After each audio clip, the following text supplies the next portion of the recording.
Gary Vaynerchuk is a name that evokes both admiration and skepticism in the world of entrepreneurship, marketing, and personal branding. To his massive following, he's the embodiment of success, a self-made billionaire, an inspirational figure, and the ultimate hustler. His messages of hard work, grit, and ambition have inspired millions of people to believe that success is within their grasp if they're willing to put in the effort. But behind the slick motivational videos, the social media empire, and the glitzy business persona lies a much darker truth. Gary's rise to the top wasn't just a result of luck or hard work. It was a result of a series of calculated moves, manipulative tactics, and strategies designed to position himself as a guru, not just to build wealth, but to control the narrative. While many praise his business acumen and marketing genius, there's another side to Gary Vaynerchuk's rise that isn't so shiny. This is the untold story of how Gary Vaynerchuk manipulated the system, bent the rules, and used his unique brand of unfiltered charisma to become the billionaire mogul he is today. What's the truth behind his meteoric rise? Is he truly a visionary, or is he just a master manipulator who capitalized on the dreams of others? Let's pull back the curtain and expose the dark side of Gary Vaynerchuk. The early days, from wine to world domination. Gary Vaynerchuk didn't start his journey with $1 million investment or a big-name mentor. In fact, his beginnings were humble.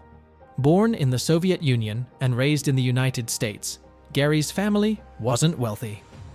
In the early 90s, he took over his family's liquor store, and it was there that he first began to build his empire.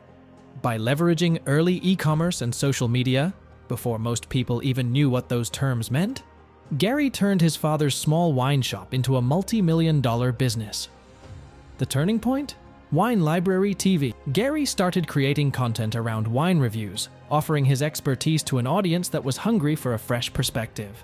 And though his charisma was undeniable, Gary's rise to fame didn't come purely from his knowledge of wine. It came from his ability to harness the power of social media, creating a viral sensation out of what was essentially a small niche market.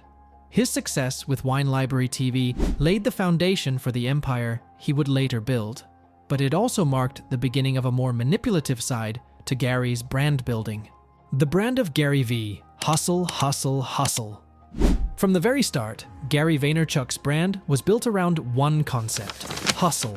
His catchphrase, "Crush it," quickly became synonymous with his personal brand, a mantra that inspired countless followers to work harder, dream bigger, and push further.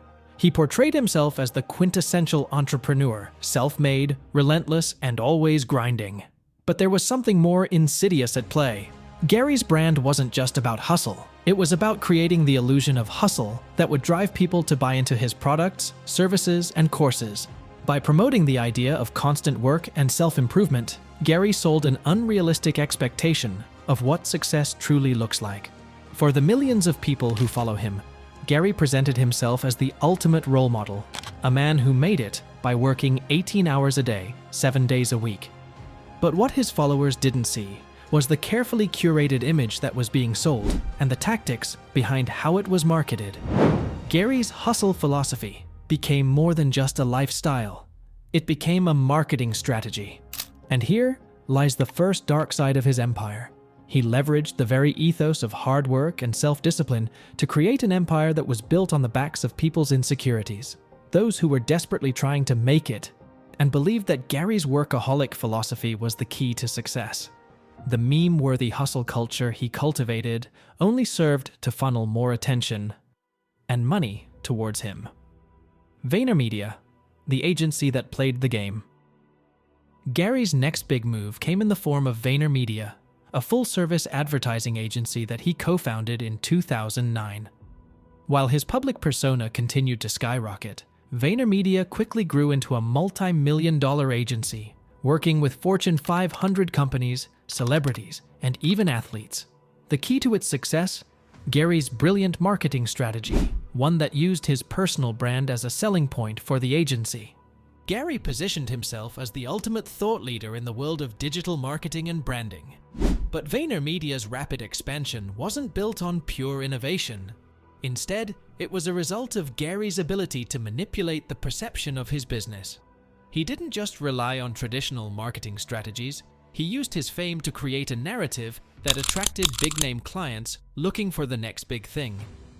It wasn't just about real marketing acumen. It was about using his personal brand as the ultimate marketing tool.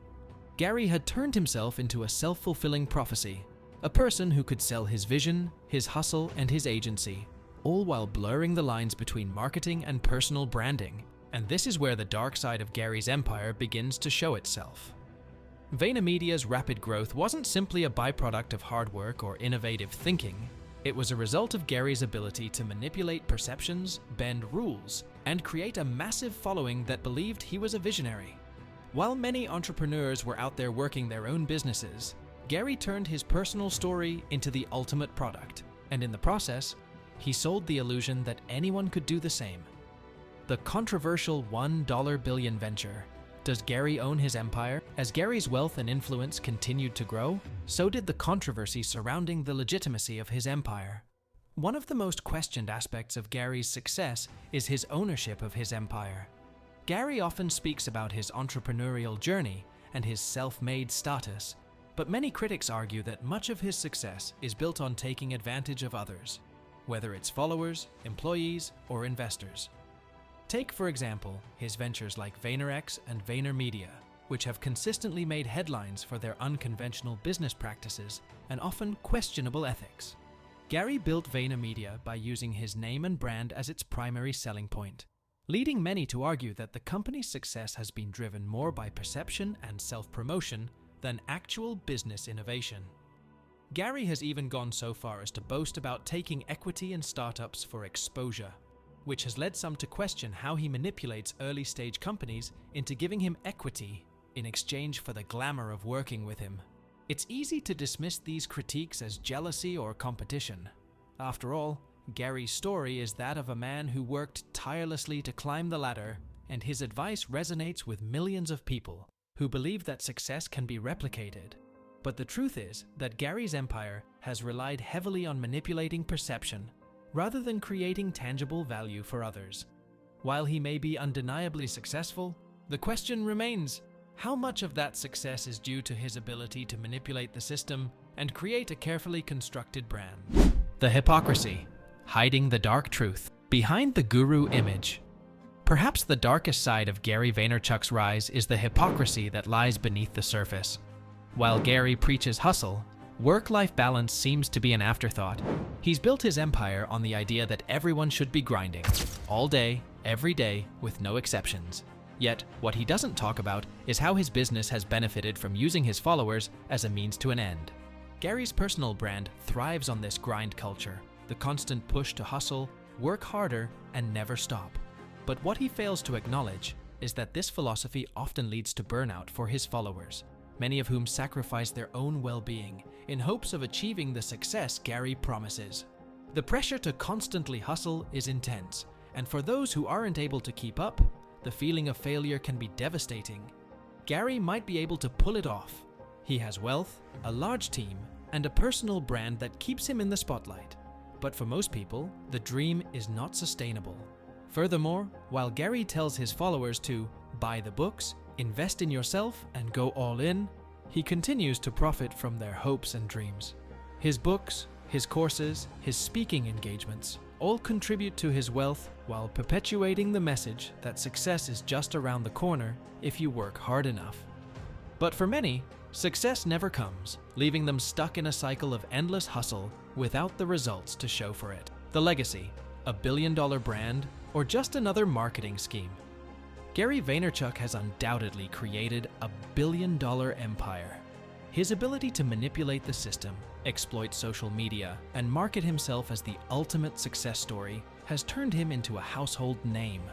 But the question remains, how much of his success is built on genuine value versus the art of manipulation? Gary's rise to fame and fortune has been nothing short of spectacular, but the darker side of his success is hard to ignore. From his questionable tactics to his manipulation of the hustle philosophy, it's clear that Gary Vaynerchuk's empire is built on more than just hard work and passion. It's built on the illusion of success, a narrative that he has crafted and marketed expertly, one that has made him a fortune and a global brand. In the end, Gary's story is a reminder that success in the modern world isn't always about doing things the right way. It's about knowing how to sell the dream. And Gary Vaynerchuk has done that better than anyone else. Whether you call it manipulation, marketing genius, or just a savvy business move, there's no denying that Gary was too good at his game.